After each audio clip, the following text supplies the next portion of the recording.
Peephole Pictures, we're looking at Long Jeanne Silver from 1977. My name is Long Jeanne Silver, and I'm handicapped and horny. Due to a quirk of Mother Nature, I was born with a bigger dick than John Holmes. And baby, you better believe, I know how to use it.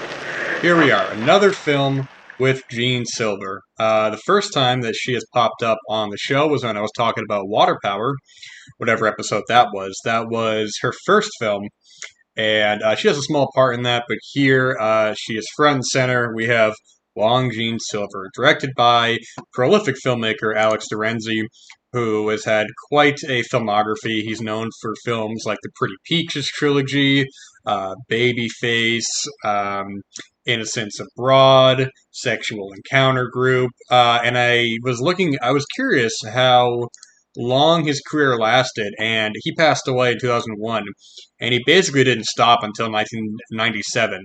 But I think he has to have some sort of record, or at least a pretty good standing of the filmmaker with the most amount of films with anal in the title. I mean, you go on his IMDb, and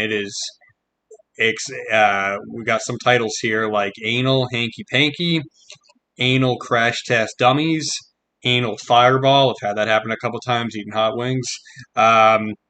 Anal Addict, Anal Dynamite, again the hot wings. Anal Hellraiser, oh my gosh. Anal Insatiable, one of the Anal Carnival. So I mean, man, he was cornering the anal market. But known for his earlier work, Alex de Renzy basically used the notable feature of Jeanne Silver as the catalyst for this film. So Jeanne Silver is notable. I keep saying notable, but it's true. Jeanne Silver, Alex de Renzy, they are always worth mentioning in the conversation when it comes to the classic age of adult films. Jeanne Silver was known for having up to, I think it's a little past the knee, that she has had amputated. So she has a stump, and it's shown off in Water Power, and here it is used completely as the main sort of center of the film. She's an amputee who, at the beginning of the film, she says she was born with a bigger dick than John Holmes. That's a hell of a feat to claim, and boy oh boy, she uses her stump full advantage. Alex de Renzy basically has directed the film to fully encapsulate what this stump can do. And this is a bit of a tricky one to talk about because, oftentimes with some of the films, I say they can be a little light on plot. But here, this is very light on plot. There's really not much plot to go here. This is basically, you know what you're getting into here. Jeanne Silver is the star here. Of course, she's in the title of the film. It opens up with her talking about being an amputee, and how she uses it. And then it's sort of like we get vignette-style different sex scenes with kind of introductions between them. I say introductions kind of lightly because essentially it's just kind of a prelude to them. That's the only thing kind of holding it back from being back-to-back. The film goes from centerpiece to centerpiece. It's got a decent cast with it. Paul Thomas, who has actually been mentioned a lot in the show. Joey Silvera. It's very light on just about anything but the attributes of Jeanne Silver. And it was interesting hearing her talking about it. I listened to an interview with her on the Rialto Report, and she said that, for one, there was no script to the film, which seems pretty obvious. I mean, there are parts where there are some introductions where she's saying some stuff that I can imagine was written. It just seems a bit too...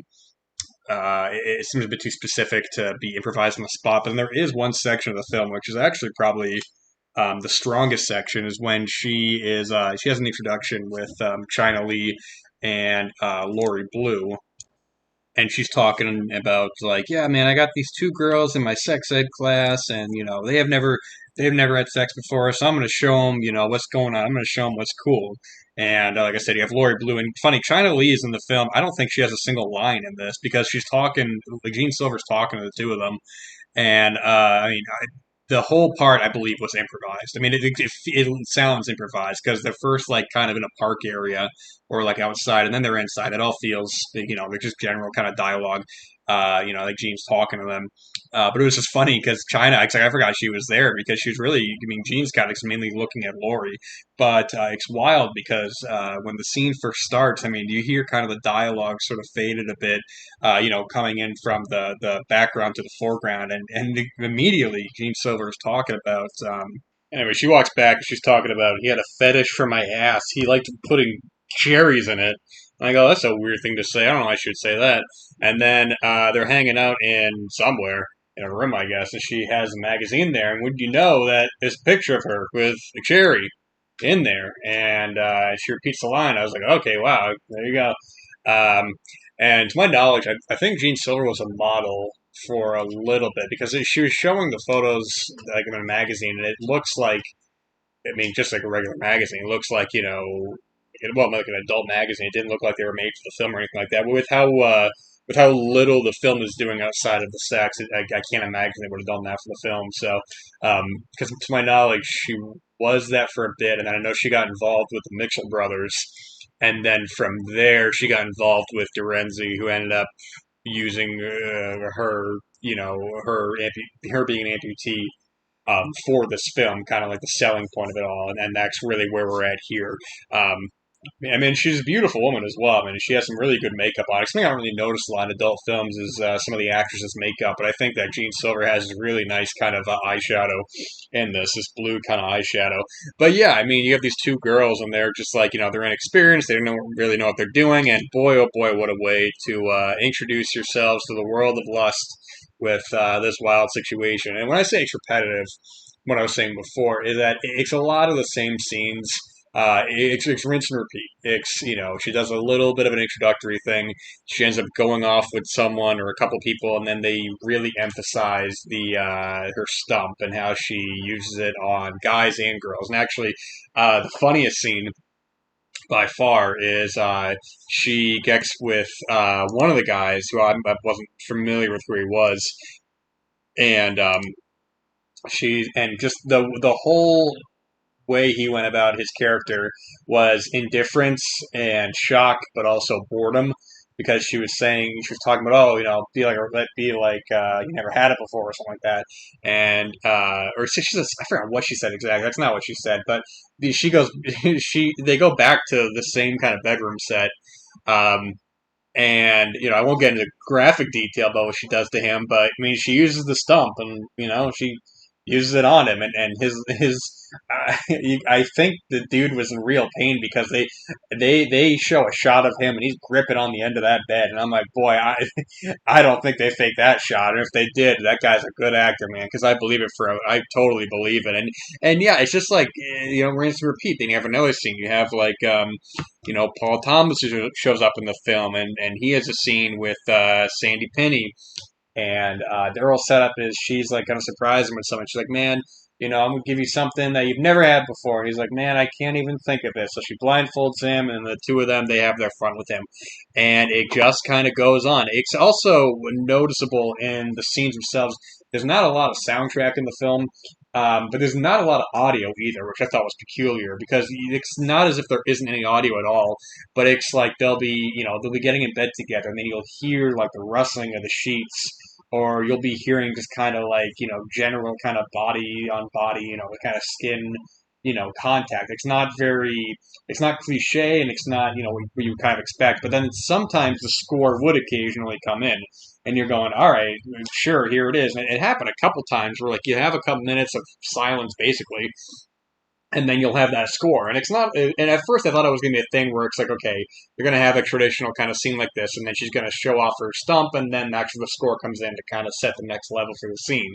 But then later on, the score just kind of ends up in the scene as is. We're sort of like, all right, I guess we're just going to use it now. And I think actually at one point they loop it because, well, they loop it at the end of the scene, which I thought was kind of peculiar. Is that the scene ends, or the scene's about to end, the piece of score is over, or the soundtrack is over, and then they loop like the end of it again instead of just either starting it later or just not having it end with the piece of music there, because having it end with silence. And then speaking of audio, it's actually funny. There's one point where she's introducing, I think towards the end of the film, she's introducing something, but the dialogue it like fades out mid sentence, and she kind of stumbles one of the lines, which is couldn't tell if it was improvised or if it was actually scripted or not at that point. Because it seems like she was trying to remember a certain line. But anyways, in like the middle of her sentence, it just fades out, and then the dialogue just fades out, and then it just goes to the next scene. It's like, all right, you know. But yeah, like I said before, the best scene in the movie, I think, definitely is the kind of back and forth between Jean, China, and Laurie when they're just sitting down and they're just looking at the magazine stuff. She's talking about her being an amputee and stuff. And it's not as if you're getting any real kind of background into how she became an amputee. To my knowledge, from what I can remember, I don't want to get the information wrong, but it was when she was young. She had this medical issue with her leg that ended up. It was a whole thing. It was at a very young age that she had it amputated. And clearly, I mean, at this point, even when they're filming, it's still emotional to her.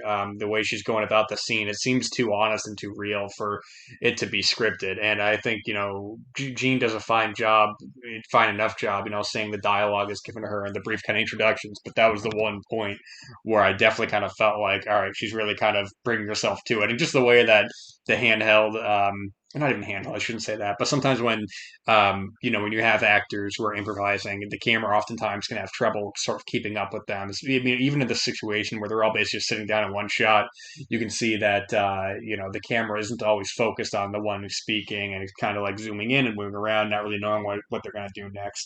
Um, but that's the real kind of, for me, notable scene in the film, because when you get past the allure of the sight of just her using her stump on these different people, once you get past that, which happens pretty early on, I mean, even I think the wildest scene would be the second one when she's with that guy.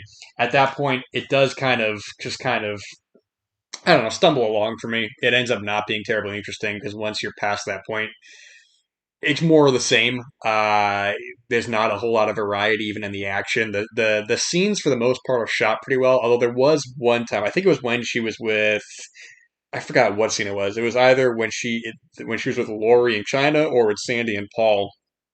But there's a couple shots that are just so close up that it was almost like abrasive, where it's sort of like, man, I mean, this isn't even erotic anymore. This is just looks like I'm watching like a medical examination or something like that. It's so close up, which is something that I've often talked about having a problem with some adult films. Like they feel things get so close to the action, and that could be a case where sometimes if you have actors maybe don't want to do a certain thing in the scene, that they can use like a double, or I think that's happened a bunch. I mean, Jean's admitted herself she won't do any kind of anal scenes.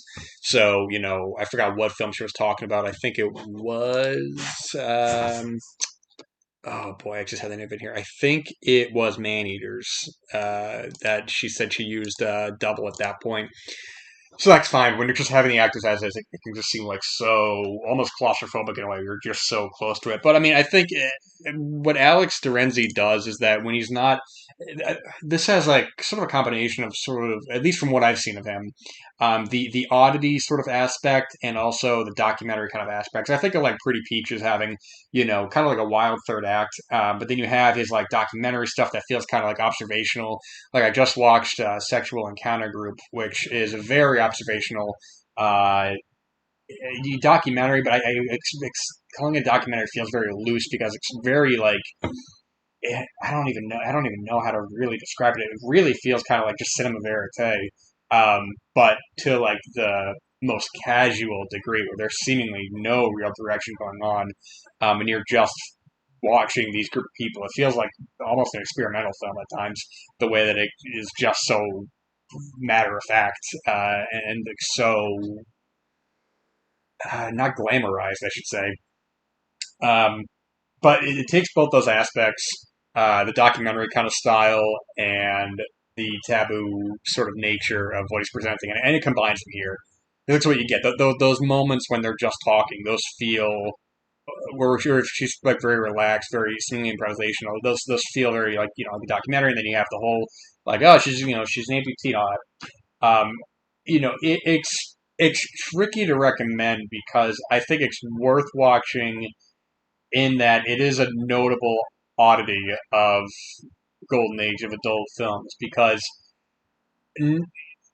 the idea on paper is kind of more interesting than the film itself. I think there you could have done something more with a narrative with utilizing her stump to sort of make something of somebody who's trying to find, who is maybe like they feel, I don't know, like they're sexually incompatible or something, and then kind of like discovering in themselves, like, people who are really into her and stuff.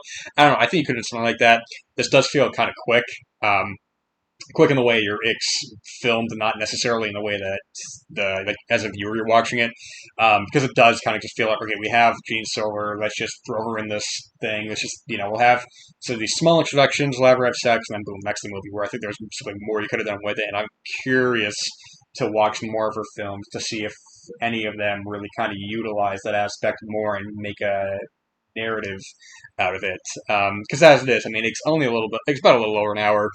But it does, like, by halfway, when once you start getting to once you get to the point, um, like I said, besides the kind of just taboo nature of it, there's not really a lot that I end up walking away from it, because I thought it was kind of dull for the most part. The best parts were the introductions. I think Jeanne Silver's got a natural kind of charisma on screen. She's a very beautiful woman. Um, and it's like hearing her talk, just like hearing those segments more. So that when we get to the actual sex scenes, I mean, they're not poorly shot for the most part. I think the audio is a little bit tricky at times, but um, it's a staple of the era. But I think it's one where perhaps the Jean herself, I find to be more interesting than the film. You watch it, you say you watched it, and then that's kind of it. There's not really a whole lot to return to from this. Because even the sex scenes and stuff, there's not a lot of variety with them. I mean, there's only so much you can do with a stump in these scenes, and once you kind of get to that point, it's sort of like, what are we really left with, And that's up for you to walk away with, because I really didn't grab a whole lot of this. I will say it does look really nice, though. Vinegar Syndrome did a restoration on this. At the time of this recording, it's only available on DVD. It's had a couple of DVDs, so perhaps a new interview would be interesting. Although Jean says that she doesn't really remember a whole lot of the filming of this, because she was, I think, pretty heavily on drugs at this point, or at least she was on drugs, at least somewhat. Um, she talks about, at least in interviews, there's a lot of stuff she just doesn't remember, just because in a drug case kind of the 70s. So I don't know how much you really get from that, but I'd be still interested to kind of hear. You know, she talks well of Alex for the most part. They got along, but he was kind of grumpy. Just trying to get the shots out. So there is something there, but overall, yeah, it's a curiosity piece. Is it an overt recommendation? Except for you, if you need to see it. I don't think it's as interesting as something like Water Power, where it's just so taboo that you're just like, man, I got to see what's going on here. Um, but it's fine for what it is. It's really take it at your own pace. If this is something that you feel like you got to watch, it's not really something I need to be returning to unless there's some contextual reason for it. But there it is. That's Long Jeanne Silver from 1977. Alex de Renzy. Hope you guys enjoyed it. I think the DVD is out of print, the Vinegar Syndrome DVD at the time of this recording, but it's pretty easily accessible. Nice restoration online you can watch. So if you feel like you got to watch it, go for it. But that's going to be it for this episode. Appreciate you guys listening, and until next time.